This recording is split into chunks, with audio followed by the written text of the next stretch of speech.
video, I am going to talk about reticulocytes to nucleated RBC ratio. And I am also going to discuss about the laboratory and staining protocol and its interpretations. So, methylene blue is used to stain nucleic acids. And our cell of interest, a reticulocyte, is going to have fragmented parts of nucleic acids retained in it. Normally, reticulocytes will always be higher than nucleated RBCs. If you take different stages of erythropoiesis, erythroblast cells are going to contain nucleus, but the nuclei is going to shrink as the cell matures. And when it comes to a stage of reticulocyte, the nucleus starts to disintegrate and all the nuclear remnants are going to be spread all over the cell, and that's when you will call it as a reticulocyte. And as the reticulocyte matures, all the nuclear fragments are going to get out of the cell, and there you will see a normal erythrocyte. Polychromatic erythroblasts and orthochromatic erythroblasts are the two nucleated RBCs which you will often see in blood smear.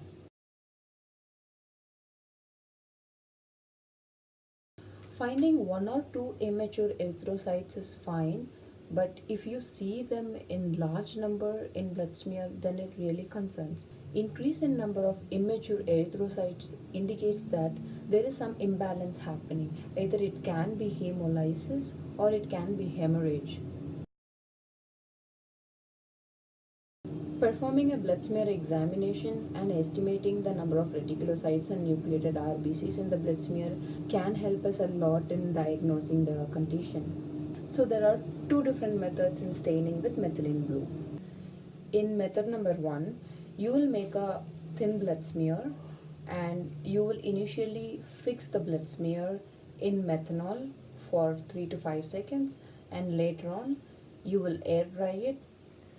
You will have to add methylene blue so that it floods the slide completely, and you need to wait for 3 to 5 minutes and then wash it and examine it under microscope. In method number 2, you need to take equal volume of patient's blood and methylene blue stain and mix them together in a container or in a small cuvette and incubate them for 15 minutes. And after 15 minutes you can make a thin blood smear and dry it and examine it under microscope. So I'm going to take 50 microliter of patient's blood and put it in this small centrifuge tube.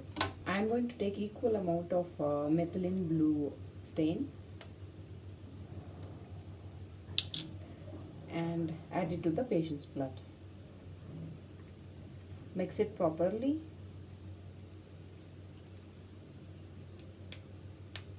and allow it to stay like this for 15 minutes. Now I am going to make a smear with this.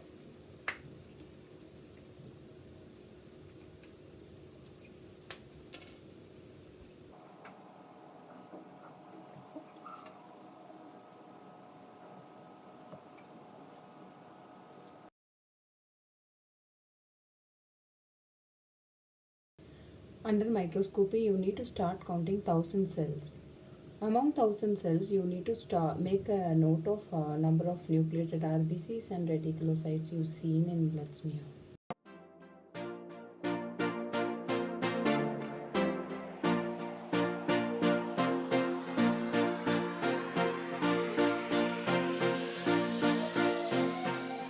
As you see here, I have made 3 different columns. You need to count total number of RBCs per high power field and followed by total number of nucleated cells and reticulocytes.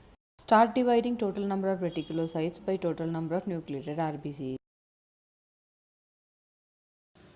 Reticulocytes to nucleated RBC ratio should always be more than 1.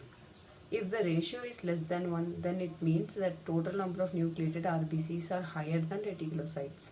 This can commonly occur in various conditions. For example, this can be commonly seen in peracute profound regenerative anemia.